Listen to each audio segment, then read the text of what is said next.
नमस्कार, देश की बात में हाजिर हैं। पहले बात उत्तर प्रदेश के लखीमपुर खीरी हिंसा मामले की। आज सुनवाई के दौरान सुप्रीम कोर्ट ने इलाहाबाद हाई कोर्ट के फैसले पर सवाल उठाते हुए कहा है कि हत्या के ऐसे मामले में जमानत कैसे दे दी गई, सिर्फ चार्जशीट दायर होने के आधार पर जमानत कैसे दी गई। इलाहाबाद हाई कोर्ट ने उत्तर प्रदेश चुनाव से पहले आशीष मिश्रा को जमानत दी थी, जिसके बाद पीड़ित किसानों के परिजनों ने जमानत को चुनौती दी थी। आज सुप्रीम कोर्ट में उत्तर प्रदेश की सरकार ने कहा है कि मामले से जुड़े सभी गवाहों को पूरी सुरक्षा दी जा रही है। साथ ही फोन कर गवाहों से पूछा जा रहा है कि किसी प्रकार से कोई धमकी तो नहीं मिल रही है। आपको बता दें कि लखीमपुर हिंसा केस के मुख्य आरोपी आशीष मिश्रा की जमानत रद्द किए जाने पर सुप्रीम कोर्ट ने फैसला आज सुरक्षित रख लिया है। और इसी मामले पर अधिक बात चर्चा करने के लिए हमारे साथ किसान नेता राकेश टिकैत मौजूद हैं। राकेश जी, बहुत बहुत धन्यवाद जुड़ने के लिए। आज जो सुप्रीम कोर्ट का रुख रहा और जिस तरह से सुप्रीम कोर्ट ने इस हिंसा मामले में कहा है कि हत्या के मामले में जमानत कैसे दे दी गई, आप लोग आश्वस्त हैं क्या? नहीं, हम तो आश्वस्त हैं बिल्कुल, और सुप्रीम कोर्ट के ही डायरेक्शन में काम चला हुआ है। सुप्रीम कोर्ट इस पर पूर्ण रूप से निगरानी रखे हुए हैं, और जब सुप्रीम कोर्ट इसमें आया तो ही इनकी गिरफ्तारियां भी हुई थी।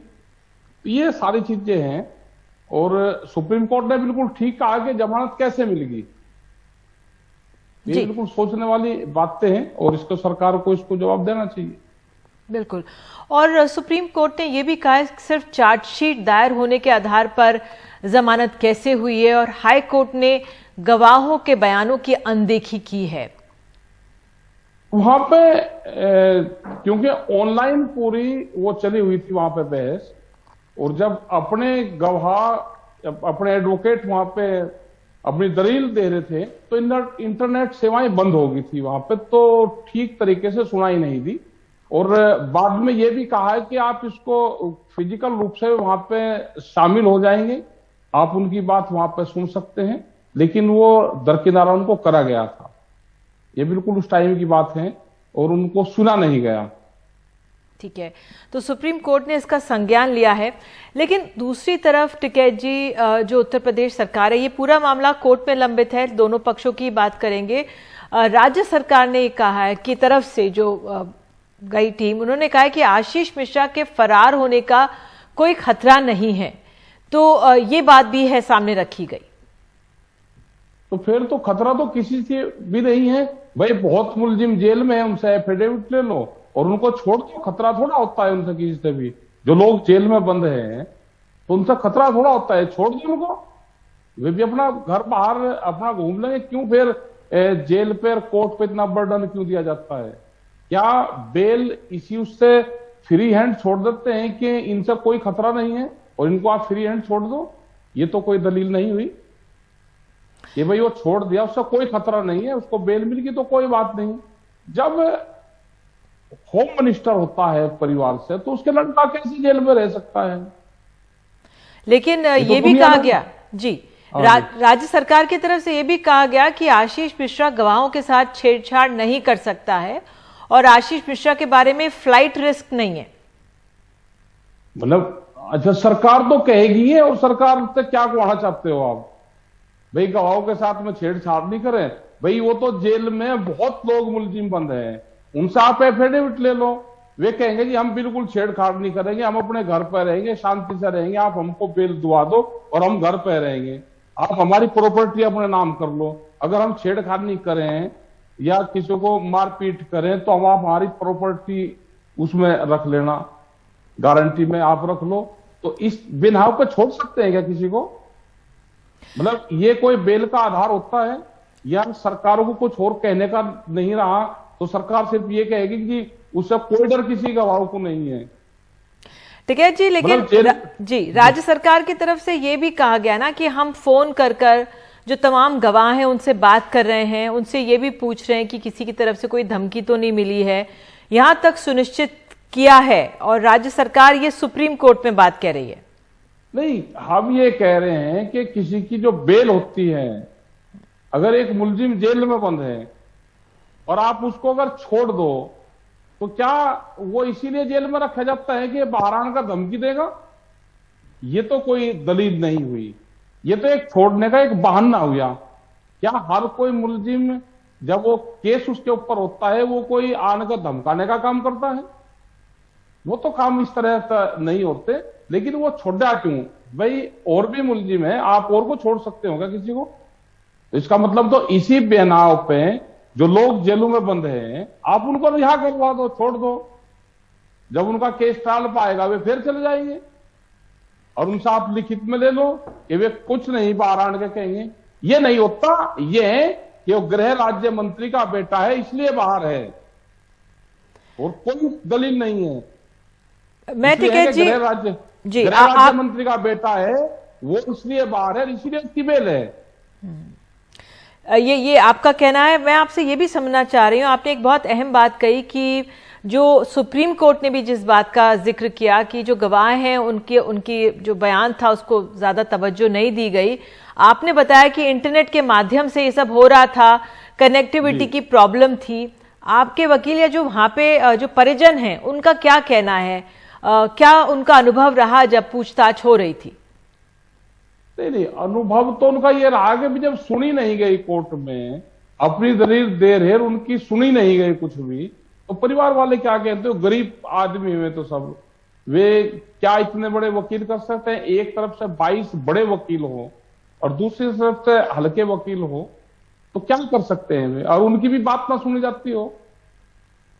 जी टिकैत जी, आगे क्या असर? क्योंकि आपने देखा लखीमपुर खीरी का ये पूरा ये मामला था, हिंसा का मामला था, किसान आंदोलन से तमाम जुड़ा, बहुत हिंसा हुई, बहुत चर्चा भी हुई। चुनाव आए, चुनावों पे कोई असर नहीं पड़ा। 8 सीटें जो लखीमपुर की थी तमाम बीजेपी को गई।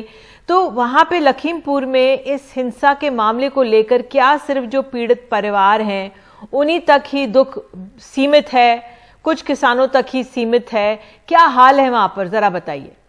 नहीं, अभी तो एक किस्म से वहां पे दहशत का माहौल पूरा रहता है। वहां पे जो है वो दहशत में लोग रहते हैं। ये एक किस्म से कोई एमएलए वो एमपी नहीं है ये। अगर आप इनकी पूरी हिस्ट्री उठाओ, पहली इनके तो बहुत से केस हैं। पहला भी केस एक मर्डर का केस है इनके पिताजी पे, अजय टैनी पे, वो पूरी फाइल रखी हुई है आज भी, उसमें भी कुछ नहीं हुआ। तो इस तरह के बहुत से इनके ऊपर केस है। लोग इनसे डरते हैं वहां पे, इनके सामने कौन कर लेगा कुछ? तो जिसका दहशत का माहौल है, इतना बड़ा कांड हुआ वो पूरे देश और दुनिया ने देखा। इस तरह की हिंसक घटनाएं कभी नहीं होती। चलो लाठी गोली चल गई, कोई गुस्से में हो गया, वो एक अलग घटना है। लेकिन प्री प्लान, बहुत देर से जिस चीज का प्लान बन रहा हो कि गाड़ियों से मारना है और उसको फिर एक्सीडेंट दिखाना है, तो प्री प्लान ये पूर्ण रूप से प्रोग्राम करा गया। सब लोगों ने ये देखा और उसके बाद में भी मुख्य जो आरोपी हैं वो 3 महीने में जेल से बाहर आ जाता है। तो इससे बड़ा टेरर और क्या होगा? भाई सुरक्षा देना, किसी को सुरक्षा दे दी हमने कि सरकार कह देगी सुरक्षा दे रखी है हमने। तो आपकी तरफ से इस मामले में न्याय में क्या उम्मीद है आपको? आप क्योंकि सुप्रीम कोर्ट के तहत सुप्रीम कोर्ट देख रहे हैं तो हमें पूर्ण रूप से उम्मीद है सुप्रीम कोर्ट पे कि सुप्रीम कोर्ट संज्ञान इसका ले रहा है तो इसमें उन परिवारों को न्याय जरूर मिलेगा। बिल्कुल। वो परिवार या कोई संगठन इतने बड़े एडवोकेट वो नहीं कर सकते, इतने बड़े वकील नहीं कर सकते कि जो इनके पूर्ण रूप से इतना पैसा खर्च और टक्कर ले सके। वो नहीं हो सकता। गरीब आदमी है, कौन उनके परिवारों को देखेगा, कौन संगठन वो देखेगा? तो वो नहीं हो सकता। इसमें पूर्ण रूप से कोर्ट में उम्मीद है कि जो हिनेंस क्राइम हुआ है उस पर सरकारें और ये जिम्मेदारी ले, क्योंकि बदनामी इन्हीं की होती है। बदनामी किसी आम जनता की, किसान की नहीं है। भाई जितना बड़ा कांड हुआ वो सबने देखा। अगर इस तरह के कांड करके भी मुलजिम बाहर रहेगा और फिर सरकारें उसके पक्ष में दलील दे देगी, इस तरह के तो बहुत और केस है, तो सरकारें उनके पक्ष में भी दलील दे सकती है क्या? वे भी छूट का आ जाएंगे तो दलील दे देगी सरकारें? वो नहीं देगी। तो इसका मतलब साफ है कि उनको पद से जो पावर है उससे प्रभावित किया जा रहा है। टिकैत जी, आप हमारे साथ जुड़े और आपने जो साफ तौर से बताया कि एक गरीब का मुकाबला एक ताकतवर से है, लेकिन न्याय के दरवाजे पर है सुप्रीम कोर्ट के सामने, तो पूरी उम्मीद है इस मामले में न्याय होगा धन्यवाद जुड़ने के लिए, समय निकालने के लिए। नमस्कार। और देश की बात में अब बात हम राज्यसभा और लोकसभा के बदलते स्वरूप की कर रहे हैं। दोनों सदनों में कांग्रेस कमजोर और बीजेपी मजबूत होती दिख रही है। एक मैप के जरिए हम आपको ये दिखाने की कोशिश करेंगे। देश के 17 राज्यों से कांग्रेस का कोई सांसद नहीं है। जल्दी ये आंकड़ा करीब 30 सांसद तक पहुंच जाएगा। और इससे पहले आपको बता दें 1988 में 100 पार हो गई थी कांग्रेस। दूसरी तरफ बीजेपी राज्यसभा में 34 साल में पहली बार 101 सांसदों के साथ पहुंच रही है। उसकी संख्या 101 बन रही है। नरेंद्र मोदी और अमित शाह ने 2014 यानी कि पिछले 8 साल में 46 सांसद राज्यसभा में जोड़े हैं। और दूसरी तरफ लोकसभा में भी कांग्रेस की जो पहुंच है वो कमजोर हुई है। लोकसभा में 14 राज्यों से कांग्रेस का कोई भी सांसद नहीं है। 7 राज्यों से कांग्रेस का लोकसभा में एक सांसद है। और इस मामले में अखिलेश शर्मा ज्यादा जानकारी दे रहे हैं।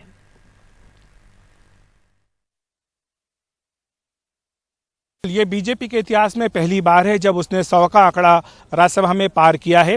पिछले 2 लोकसभा चुनाव में उसको अपने बूते पर लोकसभा में बहुमत मिला था, लेकिन राज्यसभा में वो बहुमत से काफी दूर थी। लेकिन धीरे धीरे करके बीजेपी ने जिस तरह से राज्यों में जीत हासिल की, राज्यों में अपनी सरकारें बनाई है, उसके बाद राज्यसभा में उसकी ताकत बढ़ रही है लगातार। और इसका अब जो आंकड़ा है वो 100 के पार पहुंचा है। हालांकि आपको यहाँ पर बता दें कि ये जो आंकड़ा है ये अस्थायी है, क्योंकि जल्दी ही बीजेपी की संख्या कम होगी। थोड़ी ही कम होगी, ज्यादा कम नहीं, लेकिन थोड़ी कम होगी। 95 से 100 के बीच में उसकी संख्या रहेगी, क्योंकि अगले 3 महीनों में 72 जो राज्यसभा के सांसद हैं सभी पार्टियों को मिलाकर के वो रिटायर होने वाले हैं। और बीजेपी को 1 से लेकर के 2 सीटों का नुकसान अगले 3 महीने में हो सकता है। तो ऐसे में उनकी संख्या 95 से 100 के बीच में रहेगी। लेकिन बीजेपी के लिए अपने आप में ये तो एक बड़ी उपलब्धि है कि उसने 100 का आंकड़ा पार किया है आज। दूसरी बात यह भी है कि कांग्रेस पार्टी कि केवल 30 सीटें रह गई है। 17 राज्य ऐसे हैं जहां से कांग्रेस पार्टी को कोई नुमाइंदगी नहीं है। लोकसभा की अगर बात करें तो 14 राज्य ऐसे हैं जहां से लोकसभा में कांग्रेस का एक भी सांसद नहीं है। 7 राज्य ऐसे हैं जहां कांग्रेस का एक ही सांसद है। और राज्यसभा में 17 ऐसे राज्य जहां पर कांग्रेस का कोई भी राज्यसभा का सांसद नहीं है। और बीजेपी के लिए ये आंकड़ा इसलिए महत्वपूर्ण है क्योंकि अगले 3 से 4 महीनों के भीतर राष्ट्रपति और उपराष्ट्रपति के चुनाव होने जा रहे हैं, जहां पर कि बीजेपी के पास ये बड़ी संख्या उसके आत्मविश्वास को मजबूती देगी, उसकी रणनीति को ताकत देगी। और बीजेपी अपने बूते पर अपना जो नेता है उसको इन दोनों महत्वपूर्ण संवैधानिक पदों पर आसीन करवा सकती, निर्वाचित करवा सकती, ये उसको ताकत इस संख्या से मिलेगी। लेकिन बीजेपी के जहां तक अपने बूते पर बहुमत हासिल करने की बात है राज्यसभा में, फिलहाल ये मुमकिन नहीं लग रहा है 2024 तक, जब तक कि एनडीए 2 का कार्यकाल है, क्योंकि तब तक बीजेपी अपने बूते बहुमत हासिल नहीं कर पाएगी। बिल्कुल। और देश की बात में अब बात बिहार की। राज्यसभा का यहाँ पर जिक्र हो ही रहा है, तो बिहार के सबसे लंबे समय तक मुख्यमंत्री रहने वाले मुख्यमंत्री नीतीश कुमार के राज्यसभा में जाने में उनकी अनौपचारिक बयान ने राज्य से लेकर केंद्र की राजनीति में हलचल पैदा कर दिया। आइए सुनते हैं पहले हम नीतीश कुमार ने कहा क्या है, और फिर हमारे सहयोगी मनीष कुमार इस पर अधिक जानकारी देंगे। राज्यसभा के विषय को लेकर सर बात हो रही है, आपने भी इच्छा जाहिर की है सर, आप राज्यसभा से जा रहे हैं, कंफ्यूजन है ये बात? ऐसे ही कुछ भी छपते रहता, हम भी देख करके आश्चर्यचकित रहते हैं। देखिए, जो नीतीश कुमार की सफाई आई है वो एक तरह से आप कह सकते हैं कि राजनीतिक डैमेज को कंट्रोल करने की कोशिश की जा रही है, क्योंकि जो राज्यसभा की खबरें आई थी वो भी नीतीश कुमार के मुंह से ही आई थी कि एक बार वो राज्यसभा का मेंबर होना चाहते हैं। लेकिन उसके बाद जो एक तरह से राजनीतिक गलियारों में जो कयास का दौर चला, उसके बाद नीतीश को लग गया कि उनके मुंह से जो बातें निकली हैं उसको तुरंत अगर कॉन्ट्राडिक्ट नहीं किया तो आने वाले दिनों में हो सकता है कि बीजेपी को एक आधार मिल जाएगा बिहार में अपने मुख्यमंत्री बनाने के लिए। और इसी के लिए ना केवल नीतीश बल्कि पिछले 2-3 दिनों के दौरान उनके पार्टी के चाहे राष्ट्रीय अध्यक्ष ललन सिंह हों, उपेंद्र कुशवाहा हों या संजय झा जैसे मंत्री, हर कोई ये बात की सफाई दे रहा है कि फिलहाल नीतीश कुमार मुख्यमंत्री की कुर्सी पर बैठे रहेंगे। लेकिन सब जानते हैं, सफाई देने वाले भी या एक तरह से जो बीजेपी के लोग हैं या विपक्ष के में जो बैठे नेता हैं, सब जानते हैं कि नीतीश कुमार का भविष्य आज की तारीख में प्रधानमंत्री नरेंद्र मोदी और केंद्रीय गृह मंत्री अमित शाह के हाथों में है। वो उस समय तक उस कुर्सी पर बैठे रहेंगे जब तक इन दोनों का कृपा और आशीर्वाद उन्हें प्राप्त है। जिस दिन ये लोग चाह लेंगे कि यहाँ बिहार में भी मुख्यमंत्री की कुर्सी उन्हें चाहिए और उनका कोई मनमाफिक व्यक्ति इस कुर्सी पर बैठे। उस दिन आप मान लीजिए कि आज की तारीख में नीतीश कुमार अब बीजेपी से लड़ने की उनके पास ना क्षमता है और ना ही उनके पास में वो राजनीतिक शक्ति अब बरकरार है। और आगे बढ़ते हैं, एक बार फिर आपको बता दें, हम खबर आपको बलिया से दिखा रहे हैं। पेपर लीक मामले में पत्रकारों की गिरफ्तारी के विरोध में बलिया के पत्रकारों ने जुलूस निकाला है। उन्होंने बाद में कलेक्टर ऑफिस के परिसर में सभा करके मुकदमे वापस लेने की मांग भी की। पत्रकारों ने इस सिलसिले में राज्यपाल के नाम एक ज्ञापन भी सौंपा। गौरतलब है कि पेपर लीक मामले को सामने रखने वाले पत्रकार हैं 3 और उनको हिरासत में लिया गया है। ये उसी के विरोध में यहाँ पर आप विरोध प्रदर्शन देख रहे हैं। ये सुनते हैं कि जो पत्रकार यूनियन के अध्यक्ष हैं उनका क्या कहना है। आज जिला मुख्यालय से लेकर के तहसील मुख्यालय और ग्रामीण अंचल के सभी पत्रकार, चाहे प्रिंट मीडिया के हों, इलेक्ट्रॉनिक मीडिया के हों, डिजिटल मीडिया के हों, चाहे एजेंसियों से जुड़े हों, सभी आज आए और टाउन हॉल के प्रांगण में एकत्रित हुए। वहां से एक जुलूस निकाला गया। जुलूस बलिया शहर के विभिन्न मार्गों का परिभ्रमण करते हुए कलेक्ट्रेट परिसर में आया है और यहाँ पत्रकारों के द्वारा प्रदर्शन करने का काम किया जा रहा है। मेरा स्पष्ट मत है कि पत्रकारों की जो मांग है, जिला प्रशासन और प्रदेश शासन को तत्काल उस मांग को मान लेनी चाहिए और 3 पत्रकारों को तत्काल रिहा करना चाहिए। बेकसूर पत्रकारों को सच को दिखाने वाले पत्रकारों के ऊपर जो दमन की कार्रवाई करने वाले जो भी अधिकारी हैं, उनके खिलाफ तत्काल कार्रवाई करनी चाहिए। तो बलिया में पत्रकारों ने भी उठाई है अपनी आवाज। और अब देश की बात में एक ब्रेक है। ब्रेक के बाद यति नरसिंहानंद के नए भड़काऊ भाषण पर दिल्ली पुलिस ने दर्ज किया है केस। साथ ही जो हिंदू महापंचायत के दौरान एक महिला और पत्रकारों से छेड़छाड़ के मामले में भी केस दर्ज हुआ है।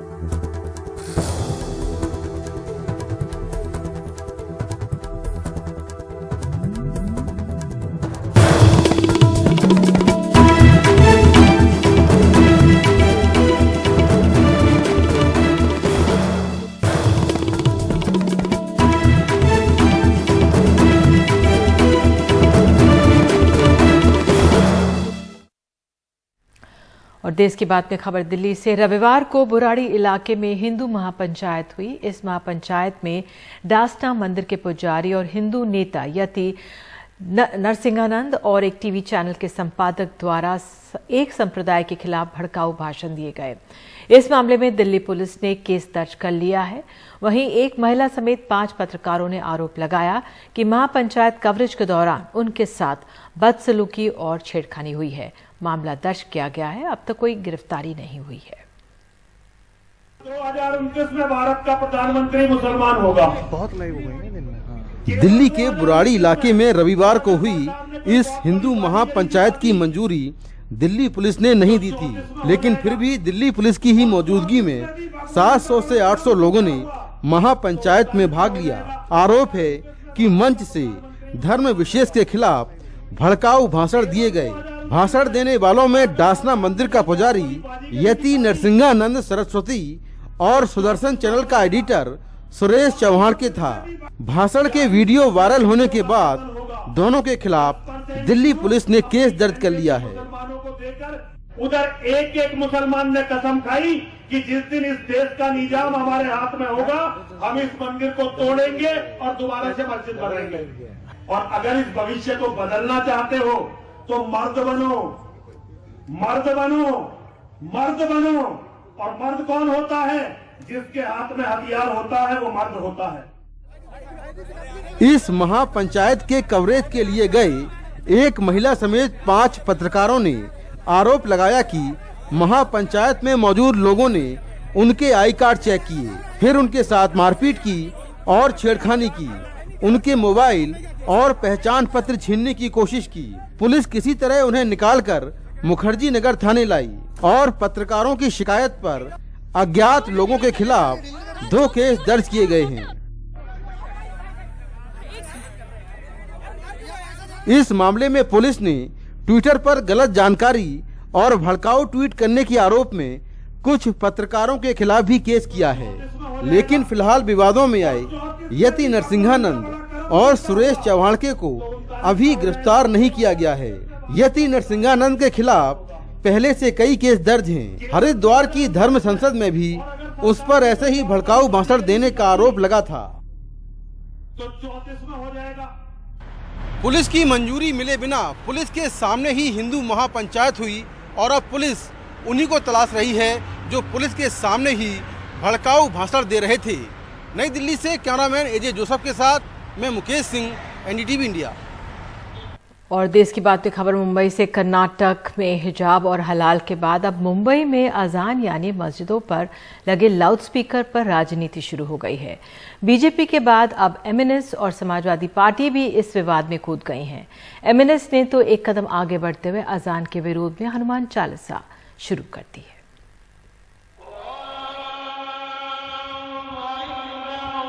हिजाब और हलाल के बाद अब अजान का मुद्दा गरमा रहा है।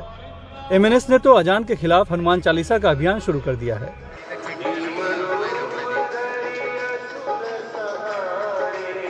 रविवार को मुंबई में एमएनएस कार्यकर्ताओं ने कई जगहों पर बड़े बड़े लाउडस्पीकर लगाकर हनुमान चालीसा का आयोजन किया, लेकिन पुलिस ने लाउडस्पीकर जब्त कर लिए। इसके बाद बीजेपी नेता मोहित कंबोज ने ट्वीट कर पुलिस से पूछा कि क्या मस्जिदों पर लगे लाउडस्पीकरों पर भी कार्रवाई होगी। गुढीपाडव्याच्या आणि नवीन वर्षाच्या आपल्याला सर्वांना मनपूर्वक हार्दिक शुभेच्छा। इससे ठीक एक दिन पहले ही एमएनएस प्रमुख राज ठाकरे ने शिवाजी पार्क की सभा में मस्जिदों पर लगे लाउडस्पीकर से ध्वनि प्रदूषण होने का आरोप लगाया था। पण या मशिदींवरती लागलेले भोंगे हे खाली उतरवावेच लागतील। या सरकारला हा निर्णय घ्यावाच लागेल।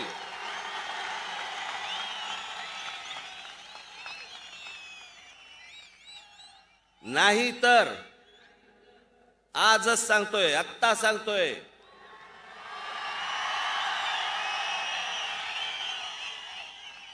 ज्या मशिदीच्या बाहेर हे भोंगे लागतील त्याच्या दुप्पट समोर स्पीकर लावायचे आणि हनुमान चालीसा लावायचा।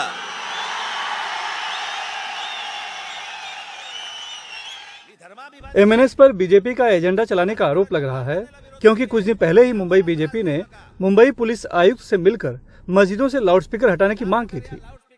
मस्जिदों के अजान के ऊपर लाउडस्पीकर तुरंत बंद कराए जाने चाहिए, ये हमने उनसे मांग की है और उन्होंने कहा है कि इसके बारे में अभी मैं कोई निर्णय नहीं दे पा रहा हूं, पर यदि आने वाले समय में इसका निर्णय नहीं किया हुआ तो सारा हिंदू समाज इसके बारे में आंदोलन करेगा।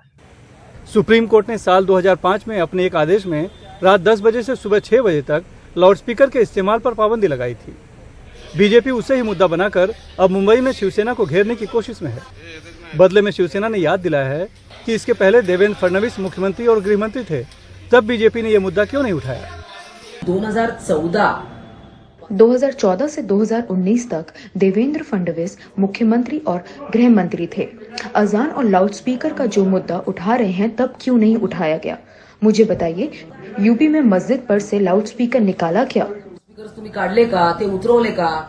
मुंबई में अब समाजवादी पार्टी भी इस लड़ाई में कूद गई है। जितना भी इनको हनुमान चालीसा का लाउडस्पीकर बजाना है बजाएं वो, लेकिन मंदिर में बजाएं, सड़क पर न बजाएं, परमिशन लेके बजाएं। हम वहाँ ठंडा पानी पिलाएंगे, शरबत पिलाएंगे आपको। दरअसल बीएमसी चुनाव नजदीक है और शिवसेना के अलग होने के बाद से ही बीजेपी हिंदुत्व के प्रति उसकी निष्ठा पर सवाल उठाती रहती है।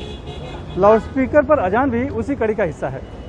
ये मुद्दा इतना संवेदनशील है कि सिर्फ मुंबई ही नहीं, देश के सभी राज्य की सरकारें इसे नज़रअंदाज करती रही हैं। लेकिन बीएमसी चुनाव के पहले बीजेपी ने फिर से इस मुद्दे को हवा देना शुरू कर दिया है। मुंबई से कैमरामैन राजन दयाल के साथ सुनील सिंह, एनडीटीवी इंडिया के लिए। और एक छोटा सा ब्रेक ले रहे हैं। देश की बात में आगे बताएंगे जम्मू कश्मीर में भी क्या हटेगा आपस पर।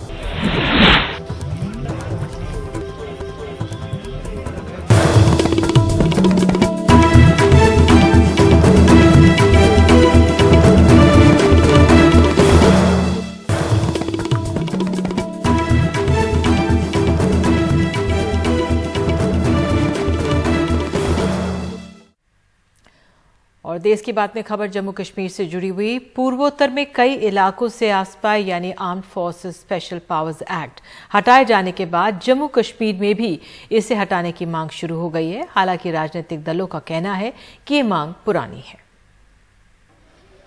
जम्मू कश्मीर में छिटपुट आतंकी हमलों के बावजूद वहां हिंसा में कमी आई है, ये दावा केंद्र सरकार का है। संसद में केंद्रीय गृह मंत्रालय ने बताया है कि धारा 370 हटाए जाने के बाद सिर्फ हिंसा नहीं बल्कि घुसपैठ में भी कमी आई है। मंत्रालय के आंकड़ों के मुताबिक 2018 में 143, 2019 में 51 और 2020 में 34 घुसपैठिए भारत दाखिल हुए और इनमें से ज्यादातर LOC के आसपास मारे गए। तो क्या इस आधार पर जिस तरह नॉर्थ ईस्ट के कई इलाकों से AFPS से हटाया गया है, वैसे ही जम्मू कश्मीर के कुछ इलाकों से हटाया जाना चाहिए? राजनीतिक पार्टियों की यही राय है। ग्राउंड रियलिटी देख के देखना पड़ेगा, लेकिन अगर एक दो डिस्ट्रिक्ट हैं जहां कोई तकलीफ नहीं है, एक अच्छा संदेश देगा हम कश्मीर के लोगों को कि इन दो डिस्ट्रिक्ट में जहां तकलीफ नहीं हो रहा है, हम ये निकालने के लिए तैयार है और इस किस्म के संदेश दे के बाकी रीजन में भी जरा सा नॉर्मलसी वापस ले आए। उधर NDTV को मिली हुई जानकारी के मुताबिक इस बात पर चर्चा सरकार में भी हो रही है। शुरुआत में जम्मू के कुछ थानों से इसे हटाए जाने पर विचार हो रहा है, मगर सीमा से सटे इलाकों में AFPS से कायम रहेगा। जहां तक घाटी का सवाल है, वहां फिलहाल कोई बदलाव नहीं होगा। हालांकि इसका मतलब सिर्फ इतना होगा कि सेना अपने आप से कुछ कार्रवाई नहीं कर पाएगी, उसे लोकल प्रशासन की मदद लेनी होगी। हालांकि ये पहली बार नहीं है कि जम्मू कश्मीर में AFPS से हटाए जाने को लेकर चर्चा हो रही हो। UPA के दौरान भी जब केंद्रीय गृह मंत्री P चिदम्बरम थे, तब भी राज्य सरकार चाहती थी कि सेना की मौजूदगी कुछ इलाकों में कम की जाए। तब श्रीनगर के कई इलाकों में बंकर कम किए गए थे, लेकिन AFPS से हटाने की हरी झंडी सेना ने नहीं दी थी। केंद्र को दिक्कत इस बात की है कि राज्य सरकारें एक बार AFPS से हटाए जाने के बाद उसे लगाने के लिए दोबारा कतराती हैं या फिर डरती हैं, लेकिन जम्मू कश्मीर के हिसाब से ये बात सही नहीं है, क्योंकि वहां पर AFPS से लगाने का अधिकार जो है वो सिर्फ गवर्नर साहब को है।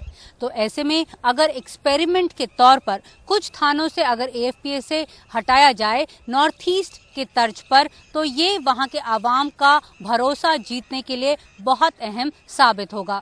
नई दिल्ली से कैमरा पर्सन कनन पात्रा के साथ नीता शर्मा, NDTV इंडिया के लिए। और देश की बात में खबर एक बार फिर से बिहार से है, लेकिन ये जो तस्वीरें हम आपको दिखा रहे हैं वो हमारी चिकित्सा प्रणाली की पोल खोल रही हैं।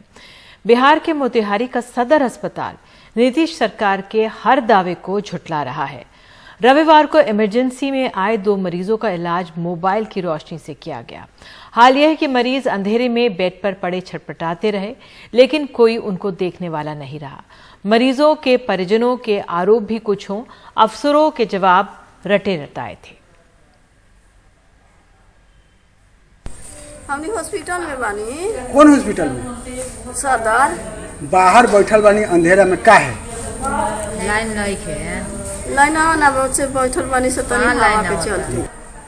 अंधेरे में बैठे हुए। अंधेरे में बैठे हैं, न पंखा है न लाइट है, कुछ नहीं, न पानी है, कोई सुविधा नहीं। सवेरे से लाइन नहीं था, क्या स्थिति था? सवेरे से नहीं है। उसके बाद अभी अंधेरा पूरा छाया हुआ है, इसके लिए हॉस्पिटल कुछ व्यवस्था किया है कि नहीं? कुछ व्यवस्था नहीं है। क्या व्यवस्था है? अंधारा बा, सवेरे से तो अंधारा बा, जनरेटरो ना चलत है ना कुछ, इतना ना अंधारा बा, मच्छर काटता जे का करी सामने। गर्मी कैसन है? गर्मी तो बढ़ले बा।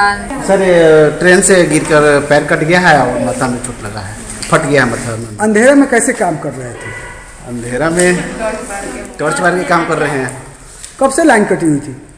वही सुबह से कटी थी। कोई व्यवस्था हॉस्पिटल नहीं किया था? नहीं, उसी समय से तो कटा हुआ है, अभी तो कुछ व्यवस्था नहीं है। अंधेरे में ही आप लोग काम कर रहे हैं? जी। हॉस्पिटल की व्यवस्था नहीं दे रही है? इमरजेंसी पेशेंट आ रहा है, अंधेरा में आप लोग काम कर रहे हैं, क्या कठिनाई हो रही है कि नहीं? हाँ, तो दिक्कत तो हो ही रही है सर। कितने पेशेंट इमरजेंसी अभी आया, जो सीरियस पेशेंट आया? लगभग 3। अंधेरे में सबका इलाज हो रही है? कैसे अंधेरा में कैसे हो रहा? मोबाइल जला के, टॉर्च जला करके, मोबाइल जला करके। तो बिहार के मोतिहारी में कितनी खस्ता हाल है चिकित्सा प्रणाली, ये आप सबके सामने है। बहरहाल देश की बात में अब आगे हम आपको मध्य प्रदेश ले चलेंगे। वहाँ की सरकार ने जैविक खेती के दावे बहुत किए हैं, लेकिन कितने ठोस हैं, कितने सही हैं ये वायदे, आपको एक रिपोर्ट दिखाएंगे।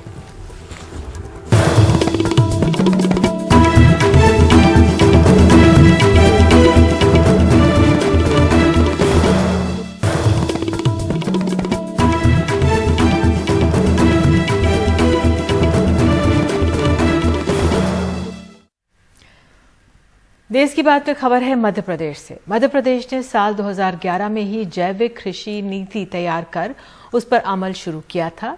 आज दावा है कि मध्य प्रदेश ने केवल जैविक कृषि लागू करने वाला देश का पहला प्रदेश है, बल्कि देश में सर्वाधिक प्रमाणित जैविक कृषि क्षेत्र वाला प्रदेश का तमगा भी उससे हासिल है। लेकिन क्या दावे हैं, इस दावे में कितना दम है, देखिए ये खास रिपोर्ट। क्या ये कपास जैविक कपास है? सवाल इसलिए क्योंकि हाल ही में national programme for organic promotion (NPOP) ने अपनी जांच में पाया कि हैदराबाद की एक प्रमाणीकरण एजेंसी ने न केवल गैर जैविक तरीकों से उत्पादित कपास को जैविक रूप में मंजूरी दी, बल्कि BT कपास को भी जैविक रूप में प्रमाणित कर दिया। ये एजेंसी उन किसानों के संगठन या FPO जैसे उत्पादक समूहों को प्रमाणित करती है। इनमें से कई उत्पादक समूह कपास का उत्पादन करने वाले प्रमुख राज्यों मध्य प्रदेश, गुजरात और महाराष्ट्र के थे। इस खेल में कई बड़ी कंपनियां शामिल हैं। जिन किसानों के नाम पर जैविक खेती हो रही है, उनमें से कई कागजों पर हैं, तो कुछ किसानों को पता तक नहीं कि वो उन FPO का हिस्सा हैं जो केवल जैविक कपास वालों के लिए बने थे। हमारे एरिया में जैविक खेती बहुत कम होती ही नहीं, और बर्तन 2 व्यक्ति को दिया गया, बाकी जैविक खेती के नाम से दिया। जैविक खेती हमारे एरिया में होती ही नहीं। मेन फसल तो कपास जरूर है, तो जैविक खेती वाला को कपास नहीं देते।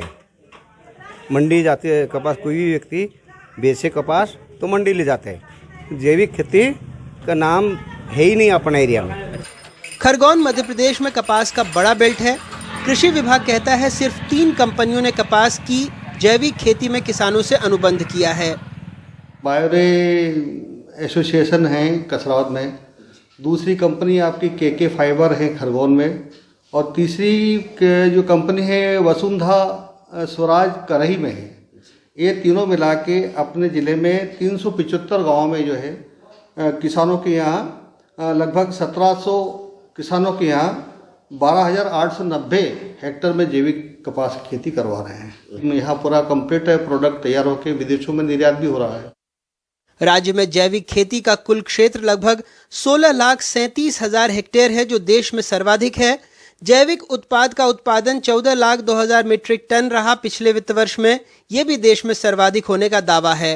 राज्य ने पिछले वित्त वर्ष में ही 2,683 करोड़ रुपए के मूल्य के 5 लाख मीट्रिक टन से अधिक के जैविक उत्पाद निर्यात किए हैं। देश से सालाना करीब 1,20,000 टन जैविक कपास का निर्यात होता है। इस जैविक कपास को ही एजेंसियां प्रमाणित करती हैं, लेकिन इस तरह के मामले सामने आने के बाद स्थानीय विधायक कह रहे हैं कि वो इस मामले को विधानसभा में उठाएंगे।